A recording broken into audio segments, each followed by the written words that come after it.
What is going on, guys? It's Lights from MaddenDaily.com. Thank you for giving me 100 likes on my last Madden 18 gameplay video.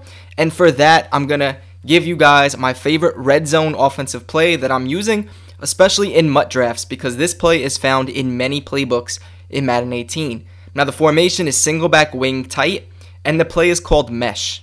Now, right here, I'm in the Steelers offensive playbook, but again, this play and formation is found in many playbooks. So I'm just going to let's come out in cover 3 to start. So this is a red zone tip. Now, what are we looking for with this play? Now, first of all, this is a 3 tight end formation. That means that we could probably run the ball effectively from this set. The halfback dive is the quick audible in a lot of these formations, a lot of playbooks that have this formation. Sometimes it's the stretch, which is also a really good run. Now, if you're going to run the HB dive, quick first tip is you want to slide protect your offensive line down. Pinch the offensive line. That is always helpful when running halfback dives. So halfback dive is not the tip, but we're going to force our opponent to play run defense and to not just have, all-out coverage. We're in a 3 tight end scheme. If they are in a formation that we think we could run the ball on, like nickel 3-3-5 odd and nickel 3-3-5 normal, then we are going to do so. However, when it comes to the pass, the play mesh is great. We love the fact that it has 2 drag routes. We like to high point pass this long in route on the left to Antonio Brown. And then we have our outside tight end on a slanted curl. We actually broke down this route on our MaddenDaily.com website for premium members a couple days ago, in which we stated that this route right here is great against the meta defenses of cover 2 and cover 4, because usually there's 2 hook zones. They'll play the underneath routes like drags, leaving that slanted curl open directly in the middle of the field. So just calling the play, we're going to see that, we have the slanted curl, and I like to high point pass that once you're in the end zone. That way he gets a jump catch animation, essentially a rocket catch. See that the hook zones fan out to guard the drag routes.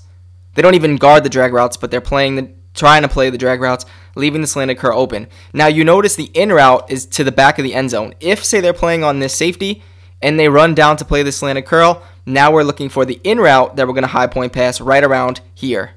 So if they play down on the slanted curl, we look for the in route. And then we also have these check downs to the drags if they're not playing underneath coverage. So here, a stock cover 3 with curl flats, no underneath coverage. We could have hit the left drag route or just get the touchdown, throwing a high point pass by holding left bumper and up to the slanted curl. Let's go to a Tampa 2. When people run Tampa 2, they usually deep blue this middle linebacker. Just calling the play, no adjustments yet.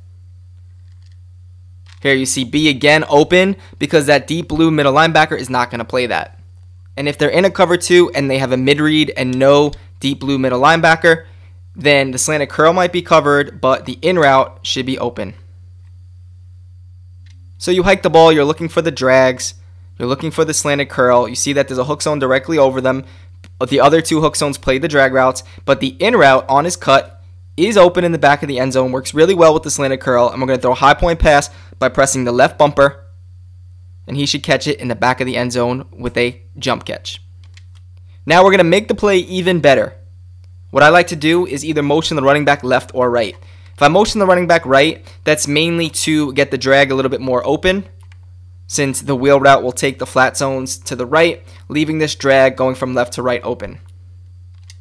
So I'll just make it more of an easier read to throw to try to get closer to the end zone, maybe scoring if I was, maybe at the 5-yard line instead of the 10. So that's motioning the running back to the right. Here underneath coverage, this time again we hit B, and we're not going to high point, we're just going to throw to him. If the user plays the drags, he's open. Now I'll go to a very popular red zone defense, cover 4 drop show 2, which you'll see a lot of people go cover 4 underneath coverage in the red zone on defense. So cover 4 underneath. You'll see that the slanted curl will be open. But more than likely they're going to user that, right? So if they're on one of the hook zones and they user that slanted curl, then we can possibly hit the drag. However, the drag is like a very quick read. So like if we miss it and we try to throw it right there, he got caught in the line. That wasn't a successful play. So what I really like to do, especially against cover 4, to make this play even better, to have a triple threat scoring in the red zone, is motioning the running back to the left. So keep him on a wheel and motion him to the left. Now, when your opponent first sees this, they're going to think that's a drag, right? So they might play on this hook zone, right? Hike the ball. They see the slanted curl. They're going to guard the slanted curl. They're not going to realize the running back's going to cut up the field because it doesn't look like a wheel. It just looks like he's crossing on a drag route. And then boom, he cuts up the field. So depending on how that linebacker is using, he's guarding the middle, sees the slanted curl, he's going to get underneath it because he thinks we're going to go high point pass. If he does that, boom, we throw a bullet pass to the running back. You could even throw this to the right. And you should be able to score with the deep zones not playing this.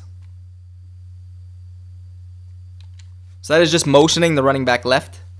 Let's say they're playing on this safety here, and they realize that the slanted curl is open. They guard the slanted curl. Boom, we throw the high point pass to Antonio Brown. This is extremely difficult to show you with two controllers, but you'll notice that if they're on that safety and they see the slanted curl, you see the slanted curl is open against cover 4 underneath coverage, they play the slanted curl. Right here at this point, we notice the in route's going to be open. We just throw a high point pass to that receiver. Again, make sure you're mixing in the run. If they are playing, a max coverage defense, or they're in dollar, they're in dime, they're in nickels, then you want to run the ball. Now, this formation, some playbooks have a toss, some playbooks have a power O, most of the playbooks have a halfback dive, a lot of the playbooks have a stretch, so there are going to be really good run plays. Here, if I was in the Steelers book, I would probably use the power O, as that's probably the best outside run to mix with the halfback dive. Now, the mesh play is very good. However, once your opponent starts seeing it, it's going to be hard to use every single time you're trying to score in the red zone. So we have a couple other passing plays that we'll use to mix in using the same motions. So if you guys want to check that out, I'm going to post another YouTube video tomorrow as long as we get 115 likes on this video. So I'm going to increase the likes by 15, and I'm going to try to do this every day. I know it's going to be tough, but if you guys give me the likes, then I feel like I'm obligated to give you the free tip, and then hopefully we could get to a point where we are doing a Madden daily tip of the day, and that's going to be the ultimate goal. But for now, I'm just going to try to continue this single back wing tight scheme, showing you an extra red zone play, and then I might show you the entire scheme if we keep going with these videos. So I hope you guys enjoyed this video. Like the video if you did, subscribe if you're new. And also, if you don't know, we just released a Patriots offensive ebook on our MaddenDaily.com website. Check that out. We have a Chargers offensive ebook by Pro Player Drag Racer coming soon within the next couple of days. So that's something to check out. We have a film room membership, which we're getting pro players to post defensive schemes. I'm going back and forth with them. I already did this with Pro Player Joke, who almost won the Madden Classic. Schemin, 3-4 Schemin, bam. He has a new defense that a lot of the pro players are trying to use, and we got the creator of it to break that down in our film room, so that's going to be good. That's from 3-4 Under and Predator. I myself broke down what I like to use on defense now, and that's 4-3 Wide 9 and $326, which I think are two of the best defenses in the game right now. So we're going to continue to put out weekly film room content, so definitely look forward to that. Now, as far as our premium membership, we're putting a lot of really good stuff. We got Goes Madden, who's also a pro player, and a lot of people think that Gun Bunch Week, the way that he's running it, is the best offense currently post-patch, and we just covered that in our membership. We didn't make that an ebook. We covered that in our membership because it goes really well with our Pats scheme that we just broke down. So definitely check that out. A lot of really good content on MaddenDaily.com. Hope you guys enjoyed the video, and I possibly will see you tomorrow. Thank you guys for tuning in. Until next time, it's Lights. Later.